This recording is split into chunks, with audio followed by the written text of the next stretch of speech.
Wir haben nun allerdings eine Aufrüstung vollzogen, wie die Welt sie noch nicht gesehen hat.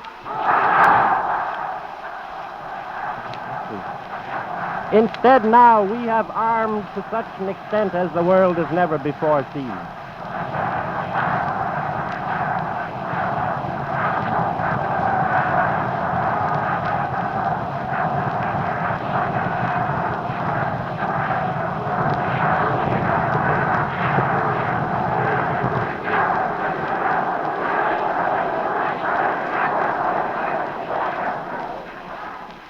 Ich habe erst Waffenlosigkeit angeboten, solange es irgendwie ging. Nachdem man das ablehnte, habe ich allerdings dann keinen halben Entschluss mehr gefasst. Hier bin ich Nationalsozialist und alter deutscher Frontsoldat. Wenn Sie...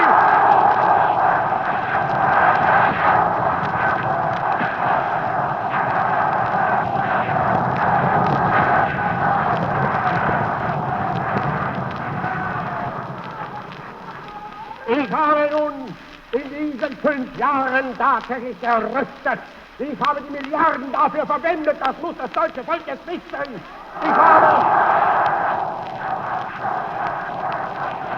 I have spent billions in the last 5 years, and the German people now must know what the purpose of that was. Ich habe meinen Freunden Göring den Befehl gegeben, schaffen Sie mir jetzt eine Luftwaffe. Die Deutschland schützt vor jedem Ding vor den Angriff.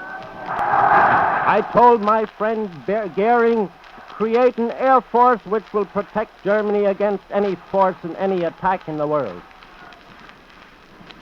Wir haben uns die beste Luftabwehr geschaffen und die beste Tankabwehr, die es in der Welt gibt. Es ist have the best tanks and the best anti-aircraft in the world. in diesen 5 Jahren nun gearbeitet worden, Tag und Nacht.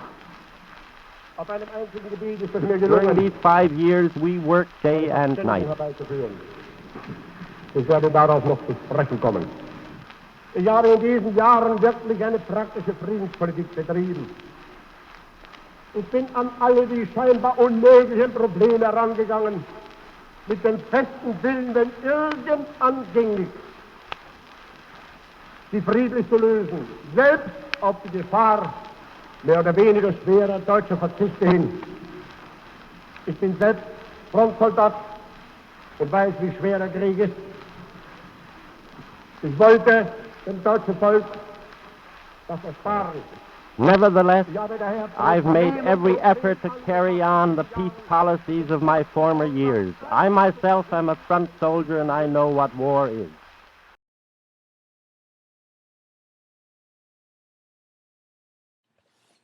I was born on April 20th, 1889 in Braunau am Inn, Austria.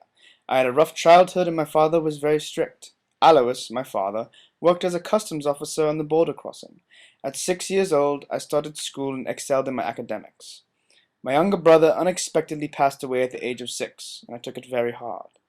I became violent and started to become a troublemaker. I got in many fights at schools and started to get a bad record and reputation. This reputation followed me through my teen years, and I ended up leaving school before I graduated, and I aspired to be an artist. At the age of 13, my father Alois passed away. Paula, my mother, was forced to raise me and my siblings all by herself, and I was forced to mature very quickly, and I was also forced to become the man of the house. At around 16, I became very interested in politics. I didn't take any classes about politics or any formalized studying about it, but I seemed to have a natural understanding of government. My life took another harsh blow when my mother Clara died of cancer when I was 19. I had nowhere to live and no family members around the area, and no one was able to take me in, so I moved to Vienna in 1909. I went there with nothing but the clothes on my back. I was boneless and eating in soup kitchens. Vienna wasn't offering anything to me, so I then moved to Munich in 1913. I became involved in politics, and my life took a very interesting turn. When World War I broke out, I volunteered to fight for the German army. I joined the 16th Bavarian Reserve Infantry Regiment.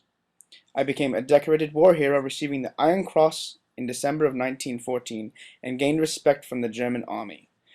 I moved up through the ranks, and after my role as Führer of the Reich and the eventual loss of World War II, I took my own life on April 30th, 1945 in Berlin, Germany. My name is Joseph Stalin. I was born in Gori, Georgia on December 21st, 1879. I was my mother's fourth child in 4 years. My three siblings all passed away because of bad health, so my mother feared that this would happen to me as well. Because of this, my mother was very protective of me when I was younger. I had a knack for politics and became very interested in them during my teen years.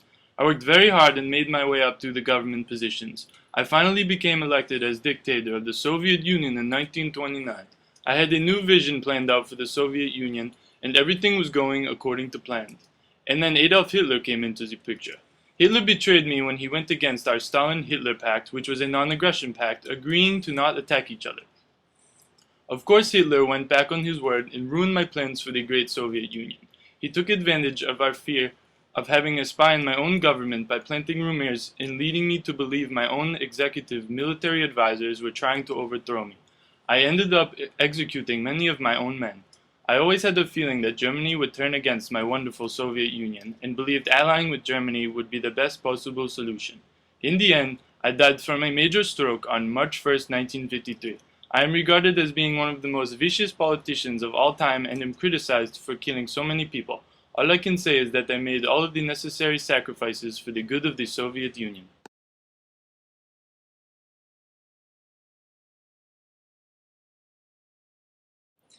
My name is Anne Frank.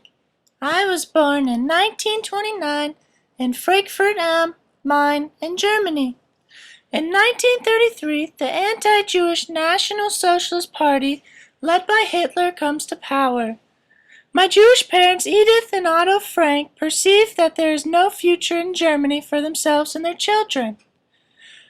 We fled to the Netherlands in 1933 when I was only 4 years old. Until I was 11, I grew up without a care in relatively safer Holland. In 1940, the Netherlands were occupied by Germany and the protection that Holland provides. My life is increasingly restricted by the anti-Jewish decrees. Beginning in 1942, the first Jews received call-up notices to report for the so-called work camp Westerbork. Refusal can result in being sent to a prison camp. The majority of Jews obey the call-up to report for the work camps. Fleeing the Netherlands is almost impossible because neighboring countries are also occupied. To avoid deportation, Jews must arrange a hiding place with non-Jews. Such hiding places are difficult to find, but my parents saw the possibility of going into hiding in the annex of the building that houses Daddy's business. Mommy and Daddy try protecting me from the danger that threatens me for as long as possible. Only a few days before going into hiding, my father tells me that they are not going to camp, but are going to hide from the Germans. On July 6, 1942, my family goes into hiding. Even though I saw hiding as an exciting adventure in the beginning, soon enough the hiding place becomes too small for my restless character. For more than 2 years, I described my daily life in hiding in my diary. On August 1944, the secret annex is raided by the Gestapo. My friends and family were soon arrested. What follows are long journeys to concentration camps in Holland, Poland, and Germany. After a month of Auschwitz, my sister and I are transported to Bergen-Belsen concentration camp, where thousands of people are dying of hunger and sickness every day. Margaret and I both contract typhus and die within a short time of each other in March 1945.